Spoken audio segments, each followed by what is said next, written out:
आप देख रहे हैं आपकी आवाज। नमस्ते छत्तीसगढ़। छत्तीसगढ़ में एक फोन चोरी हुआ है। अब आप सोच रहे होंगे फोन तो चोरी होते रहते हैं, इसमें कौन सी बड़ी बात है। न जाने कितने फोन चोरी की घटनाएं होती रहती हैं आए दिन, कोई कुछ नहीं कहता, फिर तो बस रिपोर्ट जरूर दर्ज करा दी जाती है। अब इस केस में ऐसा क्या खास हो गया? भाई साहब, ये फोन किसी आम आदमी का नहीं बल्कि पीसीसी अध्यक्ष दीपक बैज का था और चोरी हुआ रायपुर के कांग्रेस मुख्यालय से। और फिर सवालों की बौछार शुरू हो गई और पूछा जाने लगा, कौन है मोबाइल चोर?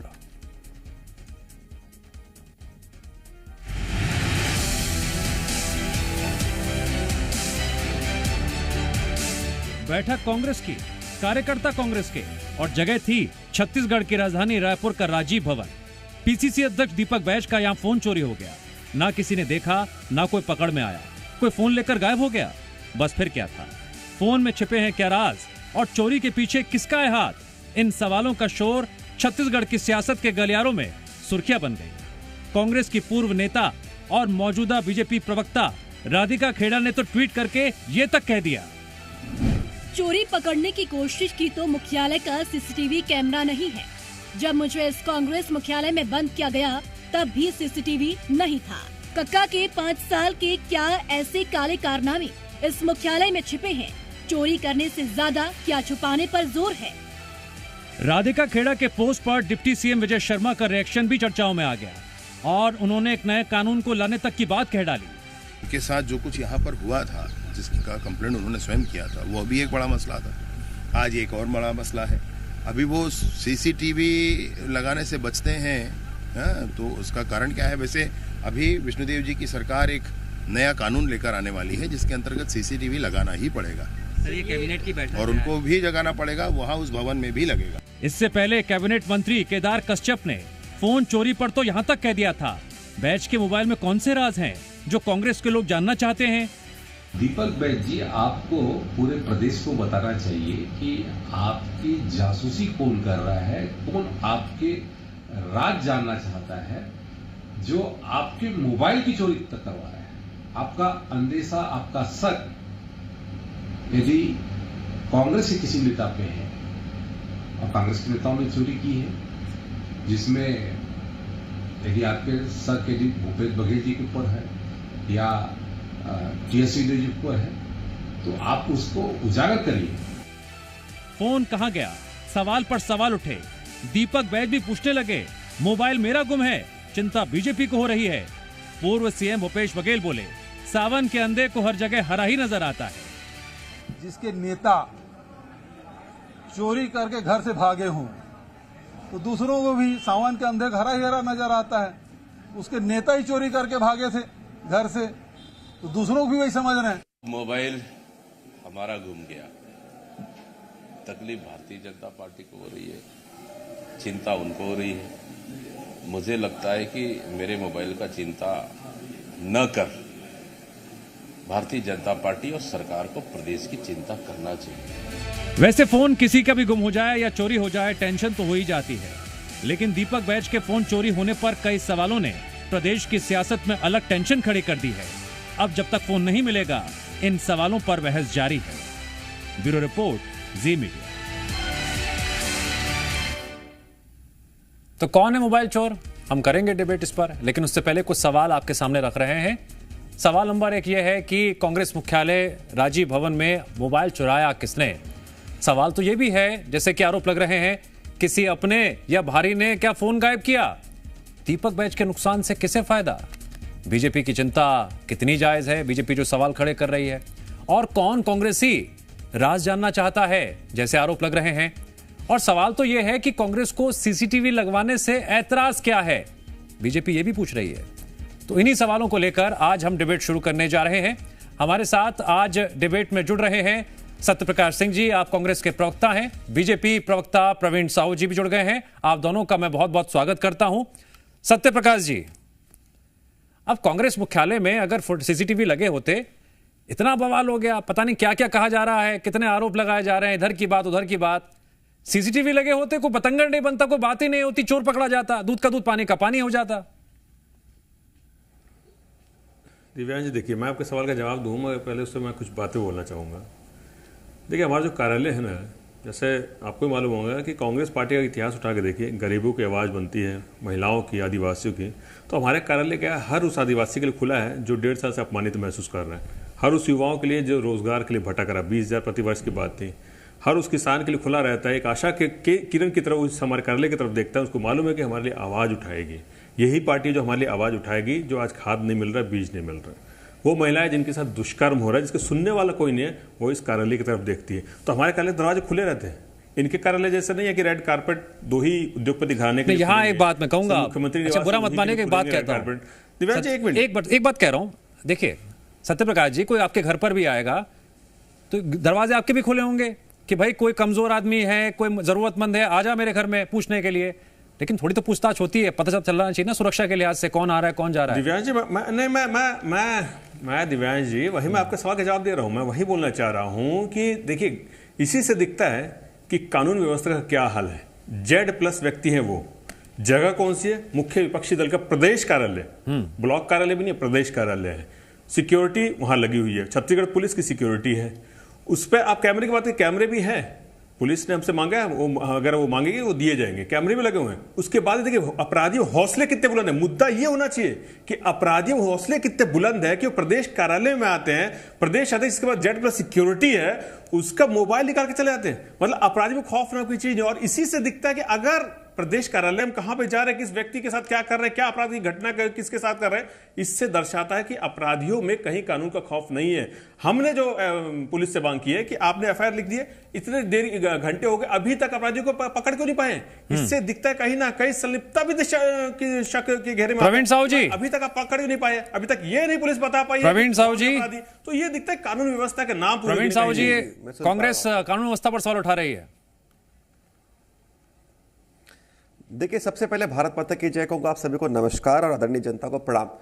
देखिए, सबसे पहली बात अगर कहूँगी तो कहूँगा कि जिस विषय पर हम डिबेट कर रहे हैं उस विषय की हम पृष्ठभूमि पर जाते हैं। NUS की प्रदेश कार्यालय में बैठक होती है और माननीय दीपक बैज स्वयं कहते हैं कि चुनिंदा नेताओं की बैठक होती है जिसमें NUS के कार्यकर्ता रहते हैं, और उसी बैठक में माननीय प्रदेश अध्यक्ष दीपक बैज जी का मोबाइल चोरी या गुम हो जाता है। निश्चित रूप से हम कहें तो इनका अगर इनके लिए कहूँ तो कहावत है कि हमें तो अपने लिए लूटा। तो निश्चित रूप से अगर हम कहें तो लगातार कांग्रेस पार्टी अपने से घिरी हुई है, गुटबाजी की पराकाष्ठा कल देखने को मिलती है।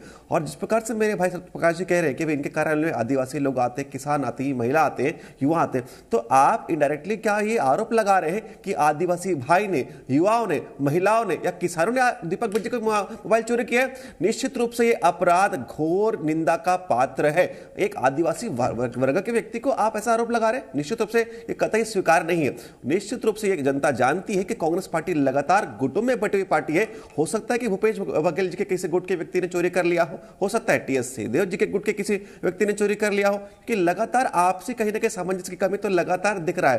पॉलिटिकल अफेयर्स कमेटी की कुछ दिन पहले बैठक होती है, उसमें जिस प्रकार से भूपेश बघेल जी पूर्व CM आदरणीय चरणदास महंत पर आरोप लगाते, अन्य नेताओं पर आरोप लगाते, तो लगातार आरोप और प्रत्यारोप के दौर के बाद आदरणीय प्रदेश अध्यक्ष जी का मोबाइल चोरी होना, वो भी स्थान देखिए प्रदेश के कार्यालय में चोरी होना, निश्चित रूप से दिखाता है कि कहीं ना कहीं चोरी करने वाला व्यक्ति जो जिस पर शंका जा रही है वो कांग्रेसी कार्यकर्ता है। और इस घटना से कांग्रेसियों के चाल, चरित्र और चेहरा उजागर हो रहा है कि भाई अगर हम कहें तो जिस युवाओं की बैठक में अगर यह घटना हो सकती है तो सोचिए ये बाकी युवाओं को क्या प्रेरणा देंगे। देखिए, निश्चित रूप से अगर कहें तो प्रदेश में जो भी आपराधिक घटना हो रही है उसमें अधिकांश लोग कहीं ना कहीं कांग्रेसी नेताओं से संलिप्तता पाई जाती है, चाहे वो बलात्कार बाजार की घटना हो, चाहे इनके जो कांग्रेसी नेता हो जिन्होंने TI की पत्नी और जो छोटे बच्चे की हत्या कर दी हो, चाहे वो अगर इनके कहें जो इनका महिला विधायक कांग्रेस पार्टी की जो खुले आम चुनौती देती थी कि भाई मैं कलेक्टर के कार्यालय को जला दूंगी, तो निश्चित रूप से कांग्रेसी कार्यकर्ताओं की पृष्ठभूमि आपराधिक रही है और यही अपराध के कहीं ना कहीं अपराध का प्रदर्शन कांग्रेस के कार्यालय में देखने को मिलता है। अच्छा, ठीक है। सत्यप्रकाश सिंह जी, अब डिप्टी CM कह रहे हैं कि हम कानून लेकर आएंगे, CCTV लगाना अनिवार्य हो जाएगा। दिव्यांश जी, देखिए CCTV कैमरे अगर हर जगह लगे होते ना तो जितनी घटनाएं हो रही है। अच्छा, ये बताइए कि वैसे लगे कि लगे कांग्रेस मुख्यालय में CCTV है आज की तारीख में? नहीं है। मैं तो बताया ना दिव्यांश जी, मैंने क्या बोला, कैमरे लगे हुए जहां होने चाहिए कैमरे लगे हुए हैं, पुलिस मांग करेगी वो दी जाएंगे। मगर देखिए एक चीज मैं बोलना चाहूंगा, या भी हमारे कार्यालय की बात करें, कम से कम भाई हमारे कार्यालय में रंगरलियां नहीं मारी जाती। यूपी का वो कार्यालय आपका हर किसी ने देखा है, पूरी देश ने देखा, पूरी दुनिया ने देखा है कि उस कार्यालय में क्या रंगरलियां मन रही थी, इसलिए मैं उस पर ज्यादा नहीं बोलूंगा। पहली बात। दूसरी बात देखिए, हमको तो शक यह है कि पुलिस क्यों इसको बचाने की कोशिश करी। उसके अंदर कहीं ओपी चौधरी ने जो फाइल बचाई थी किसी 2 अधिकारियों की, उसके बारे में तो नहीं था कहीं वो लक्ष्मी रजवाड़े की जो 2 जमीन घोटाले की बात निकली थी, उसके बारे में कुछ तो नहीं था जो इनको पता चल गया कि उनके मोबाइल में कहीं पुलिस ने उसके लिए नहीं किया, या संलिप्तता इसलिए तो नहीं है। जो इनके और जो टंकराम वर्मा, जिसपे एक तहसीलदार ने आरोप लगाया था 200 करोड़ का घोटाले का, उसके बारे में तो कुछ ऐसा नहीं था कि अभी तक पुलिस नहीं बता पा रही है उन आरोपी के बारे में, पुलिस उसके हाथ अभी तक खाली, अपराधियों को पकड़ नहीं पा रही है, तो उसके बारे में तो नहीं था। इसीलिए मैं बोल रहा हूं कि शंका इसलिए पैदा होता है कि आप इतने 24 घंटे से ज्यादा का समय हो चुका है, मगर अभी तक आपको ये पुलिस को किसी जानकारी नहीं कि कौन अपराधी है। हम तो बार बार मांग कर रहे हैं कि आप लेके आइए ना, उससे पूछताछ की। एक शंका, सुनिए एक मिनट सुनिए, मैं बात करूं, सत्यप्रकाश जी, पूरी कानून व्यवस्था ध्वस्त हो चुकी है। सत्यप्रकाश जी, इस डिबेट को सुनने के बाद दर्शकों के मन में एक चिंता भी आ रही होगी, सवाल आ रहा होगा, क्या मुख्यालय के अंदर जहां आप लोग बैठते हैं वहां पर कैमरे लगे हैं, नहीं लगे हैं? आपने कहा कि कैमरे लगे हैं कुछ कुछ जगहों पर, मैं बस जानना चाह रहा हूं, इसी उत्सुकता जानना। मैं तो बोल रहा हूं दिव्यांश जी, जहां होने चाहिए वहां कैमरे लगे हुए हैं। नहीं, जहां आप लोग बैठते हैं, बैठक होती है, वहां लगे हुए हैं। संपर्क ही नहीं किया पुलिस ने, लगे हुए हैं। मैं बोल रहा हूं पुलिस ने अभी तक तो संपर्क ही नहीं किया। पुलिस ने संपर्क किया क्या? इसलिए तो मैं बार बोल रहा हूं ना, पुलिस ने क्यों नहीं संपर्क किया? पुलिस ने अभी तक क्यों नहीं हमसे सवाल जवाब किया? पुलिस ने अभी तक क्यों नहीं हमसे सीसीटीवी फुटेज की मांग की है? इसलिए मैं बोलना चाह रहा हूं कि ये कहीं ना कहीं दर्शाता है कि पुलिस कहीं ना किसी को बचाने की कोशिश कर रही है, किसके इशारे पे कर रही है, किसके कहने पे कर रही है। ठीक है अवधेश मलिक जी, काम कर रही है। एक मोबाइल का चोर को नहीं पकड़ पा रही है। ठीक है, आप दोनों से गुजारिश करूंगा, हमारे साथ वरिष्ठ पत्रकार अवधेश मलिक भी जुड़ गए हैं, जरा उन्हें भी इस डिबेट में ले आते हैं। वेट अवधेश जी, पहले तो आपका स्वागत करता हूं, थोड़ी देर से आप जुड़े, लेकिन इस चर्चा को सुनने के बाद आपको क्या लग रहा है? कौन है मोबाइल चोर? इस पर एक बहस छिड़ी हुई है, बहस इस पर भी छिड़ी हुई है कि सीसीटीवी लगे नहीं लगे हैं, अगर नहीं लगे हैं तो कानून लेकर आएंगे, सीसीटीवी लगने चाहिए। देखिए दिव्यांश, इसमें 2-3 प्रकार की चीजें हैं। एक तो ये पॉलिटिकल मसला ज्यादा है, दूसरी चीज है कि लॉ एंड ऑर्डर का जो सवाल अवश्य उठता है, क्योंकि ये जो मामला हुआ है वो सीधे जो मेजर अपोजिशन पार्टी है उसके यहाँ, तो वहां पर ये सवाल जरूर उठता है कि क्या अपराधियों में जो भय अब लगातार खत्म हो रहा है?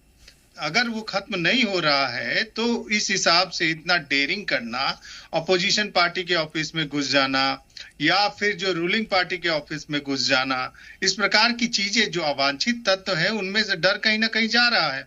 वो क्या कारण है जिसके कारण जो है सो इस प्रकार के डर खत्म हो रहे हैं? इसके कुछ एक जो मोटे मोटे जो कारण ये देखने को आ रहा है कि लगातार जो इन्वेस्टमेंट आ रहे हैं तो डिफरेंट टाइप के लोग, माइग्रेंट भी यहाँ पर आ रहे हैं, लेकिन उसके साथ जो है सो बड़ी संख्या में एक ऐसी आबादी भी आ रही है जिनका कहीं ना कहीं कनेक्शंस है क्राइम से। तो उस पर ये जो है सो पुलिस का जो सिस्टम है जिसमें इतने सारे लोग लगे रहते हैं, खास करके उस पर ध्यान देना चाहिए।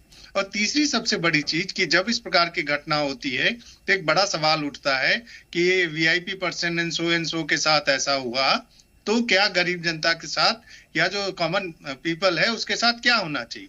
जबकि इस सवाल को दूसरे तरीके से होना चाहिए कि कॉमन पीपल के साथ ऐसा नहीं हो। जब कॉमन पीपल के साथ इस प्रकार की चीजें नहीं होगी तो डेफिनेटली जो लोग टॉप पर बैठा हुआ है उसके साथ नहीं होगा।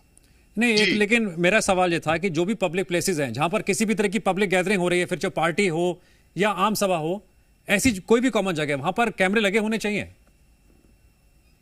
देखिए, डिपेंडिंग अपन वो कैसा सिचुएशन, अगर कोई गोपनीय बैठक है वहां पर आपने कैमरे लगा दिए तो डेफिनेटली उसको लेकर जो है सो करा, लेकिन जो पब्लिक प्लेसेस हैं जहां पर डिफरेंट टाइप के लोग आते हैं वहां पर लगे होने में मेरे ख्याल से कोई दिक्कत नहीं है। तो कांग्रेस मुख्यालय को आप किस कैटेगरी में डालते हैं? आज ये पिक पॉकेटिंग, कांग्रेस मुख्यालय को आप किस कैटेगरी में डालेंगे?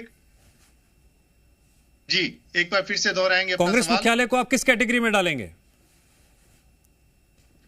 क्या कांग्रेस मुख्य डेफिनेटली वो जो है सो वो इस प्रकार का मतलब स्पॉट है जहां डिफरेंट टाइप के लोग आते हैं। तो अगर हम पब्लिक रूम की बात कर ले जहां मीटिंग्स वगैरह जो होता है इन जनरल जो कार्यकर्ता है उनके साथ, तो वो डेफिनेटली उस जगह पे तो सीसीटीवी लगने चाहिए।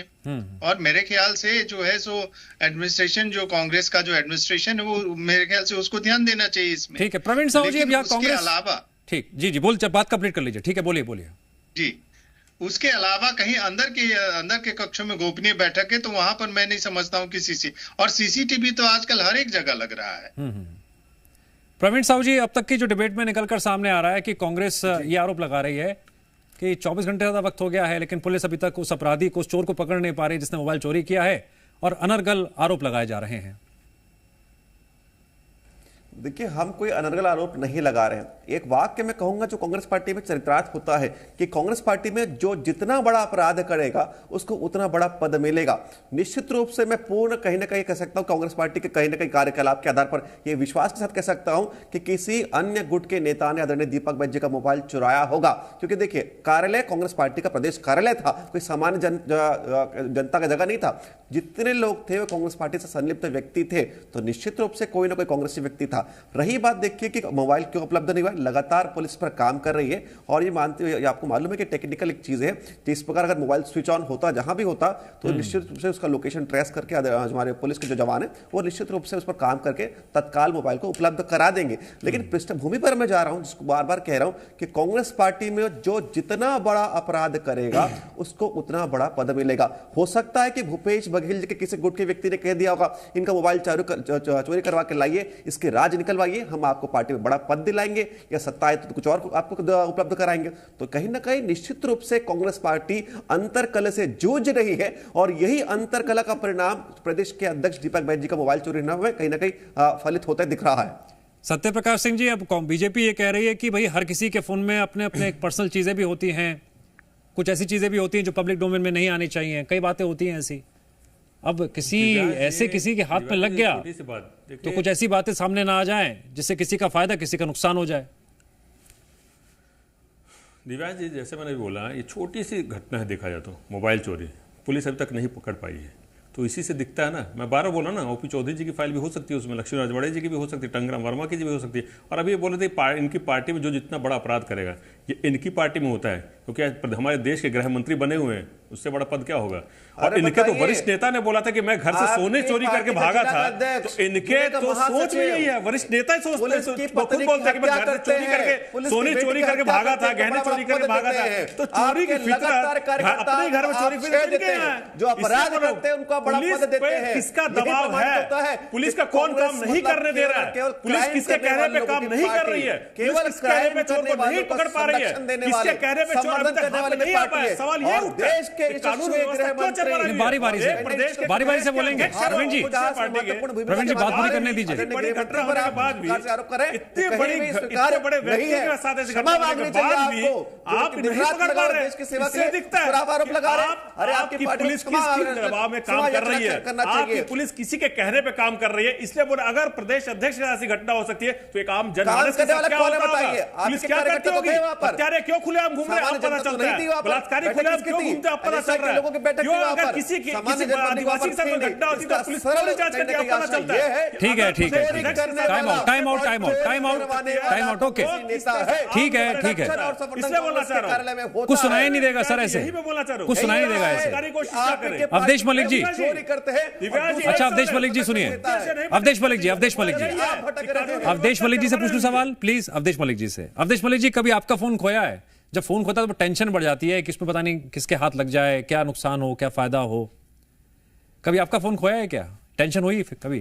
जी मेरा फोन खोया है, डेफिनेटली 2 बार खो चुका है मेरे बेसिकली। लेकिन आपने जो सवाल किया वो डेफिनेटली जो है सो काफी तकलीफ देह होता है कि अगर आपका पर्सनल मोबाइल फोन को हो जाए तो, क्योंकि उसमें कई सारे आपके डेटा रहते हैं, पर्सनल डेटा भी रहते हैं, ऑफिशियल डेटा भी रहते हैं, तो कई बार वो जो है सो काफी तकलीफ देने वाला होता है। तो इस पूरे प्रकरण में अगर आप बात करें तो मुझे ये लग रहा है कि मोबाइल फोन जो है सो पुलिस आज न कल बरामद जरूर कर लेगी। कोई राजनीतिक वजह भी हो सकती है क्या? ये आरोप भी लग रहा है, किसी का फायदा किसी का नुकसान, कोई अपने फायदे के लिए ऐसा कर रहा हो, करवा रहा हो। देखिए अभी वर्तमान में जिस प्रकार की राजनीति हो रही है उसमें किसी भी प्रकार की आशंका से इनकार नहीं किया जा सकता है। उसका पॉलिटिकल मतलब कारण भी हो सकता है, with in party, outside party, opposition party या रूलिंग पार्टी, ये बहुत सारे जो ऐसे पैरामीटर्स है जो हो सकते हैं। क्योंकि अभी का जो राजनीति का स्तर है वो लगातार, जब आजादी के समय जो स्तर था उसके बाद से लगातार गिरी है। ठीक है, जरा 20 सेकंड दे देता हूं मैं। पहले आप प्रवीण जी बोल लीजिए क्या कह रहे थे उस समय, लेकिन प्लीज एक एक करके, कोई फायदा नहीं है, शोर मचाएंगे तो क्या फायदा, समझ में नहीं आएगा कुछ। प्रवीण जी 2 लाइन बात पूरी कीजिए अपनी, क्या कह रहे थे? देखिए, मैं स्पष्ट रूप से कह रहा हूं कि कार्यालय कांग्रेस के कार्यकर्ताओं का कार्यालय था, वहां पर कांग्रेस के नेताओं की और कह सकता हूं कि एनएसआई के लोगों की बैठक थी, और निश्चित रूप से जब वहां पर केवल कांग्रेस के जन थे, वहां पर मोबाइल चोरी होता है तो स्पष्ट होता है कि भाई चोरी करने वाला कोई ना कोई कांग्रेस कार्यकर्ता है। अच्छा, मोबाइल चोरी होता तो टेंशन होती है ना, कह रहा हूं कि अंतर, सुनिए ना प्रवीण जी, मोबाइल चोरी होता बड़ी परेशानी होती है, तो मोबाइल कब तक मिल जाएगा? बिल्कुल परेशानी होती है, अच्छा रहेगा मिल जाएगा जल्दी से। तो उनके मोबाइल में हो सकता है कुछ ना कुछ राज रहे होंगे, जिसका कहीं ना कहीं लाभ अन्य व्यक्ति को मिल सकता है, वो भी इन्हीं के पार्टी। चलिए इंतजार करते हैं कि फोन पहले मिलता है या कुछ राज बाहर आते हैं, पहले फोन मिलता है या राज बाहर आते हैं। ठीक है, बहुत बहुत शुक्रिया आप तीनों मेहमानों का इस डिबेट में जुड़ने के लिए, और यहां वक्त है ब्रेक का।